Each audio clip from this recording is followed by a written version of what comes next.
Assalamualaikum warahmatullahi wabarakatuh. Agar lebih tambah barokahnya lagi, saya ulangi sekali lagi. Assalamualaikum warahmatullahi wabarakatuh. Alhamdulillahilladzi hadana li hada wa ma kunna linahtadiya laula an hadanallah. Laqad ja'at rusulu rabbina bil haqqi wa nudu antil kumul jannatu uristumuha bima kuntum ta'malun. Asyhadu alla ilaha illallah wa asyhadu anna Muhammadan abduhu wa rasuluh sallallahu alaihi wasallam wa ala alihi wa ashabihi amma ba'du. Yang pertama dan paling utama, marilah kita bersyukur kepada Allah Subhanahu wa taala yang mana telah memberikan kita banyak sekali nikmat. Yang pertama, Allah telah memberikan kita nikmat sehat, nikmat longgar, nikmat makanan, nikmat rezeki, dan yang masih banyak lagi. Dan yang paling utama, Allah telah memberikan kita nikmat iman dan Islam. Tentunya kita wajib bersyukur kepada Allah Subhanahu wa taala. Yang kedua, salawat dan salam tak lupa kita sanjungkan kepada Nabi Agung Muhammad SAW beserta keluarga beliau, yang mana kita nantikan syafaatnya kelak di yaumil kiamah nanti. Amin ya rabbal alamin. Yang terhormat kepada Bapak Agus Mukhandar selaku dosen mata kuliah pendidikan agama Islam dan kawan-kawan semuanya. Di sini saya akan sedikit berceramah mengenai keutamaan kita dalam menuntut ilmu dalam Islam, terutama dalam Islam. Apakah ada yang tahu teman-teman bahwasannya dulu Nabi Sulaiman pernah diberikan pilihan oleh Allah? Apakah ada yang tahu pilihan itu apa aja? Nah, bagi yang belum tahu, pilihan itu diberikan kepada Nabi Sulaiman oleh Allah, yaitu yang pertama, Nabi Sulaiman disuruh memilih harta, tahta, atau kekuasaan. Kemudian Nabi Sulaiman justru malah memilih ilmu. Saya ulangi, Nabi Sulaiman disuruh memilih oleh Allah antara kekuasaan, tahta, dan ilmu. Kemudian ternyata Nabi Sulaiman itu malah memilih ilmu. Nabi Sulaiman dengan tegas memilih ilmu daripada keduanya yang lain. Dan itu adalah merupakan pilihan terbaik.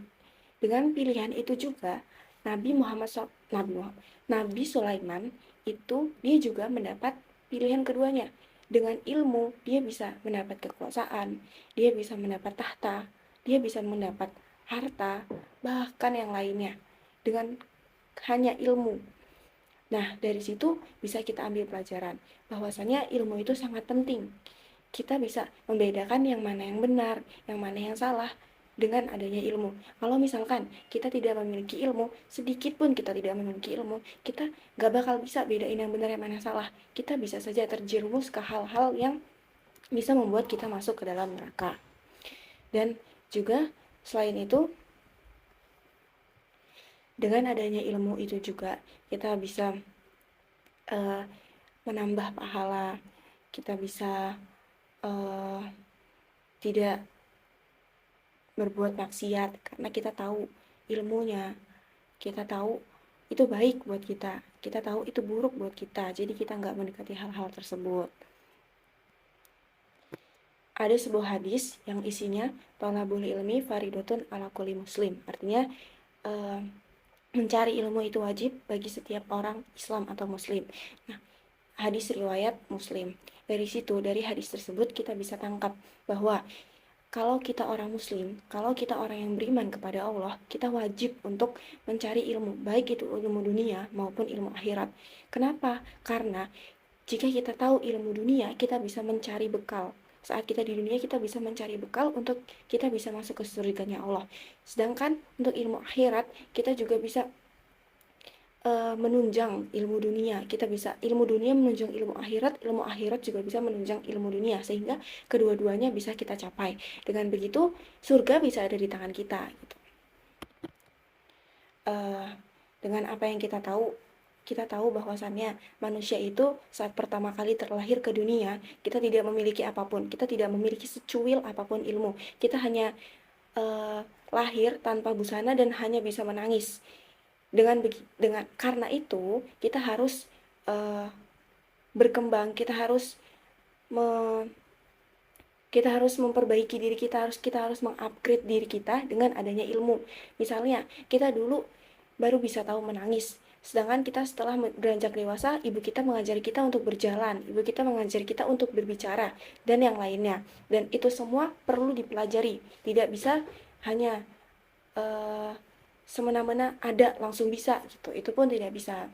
Sama halnya seperti kita bekerja, kita tidak mungkin kita nggak belajar, kita nggak sekolah, kita bisa kerja, kita bisa nyelesain sesuatu tanpa ilmu, itu tidak mungkin menurut saya.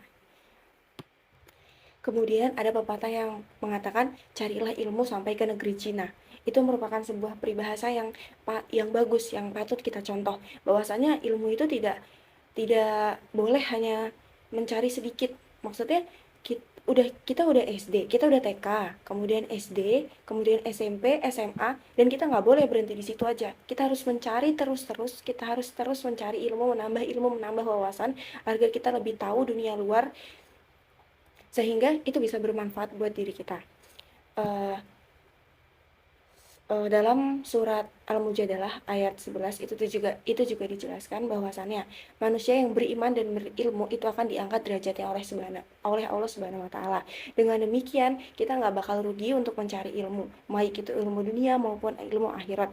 Karena Allah sendiri yang menjanjikan kita bakal diangkat derajatnya oleh Allah kalau kita beriman dan berilmu. Itu semua adalah hal yang bagus buat diri kita, kalau tujuan kita itu emang mencari surganya Allah.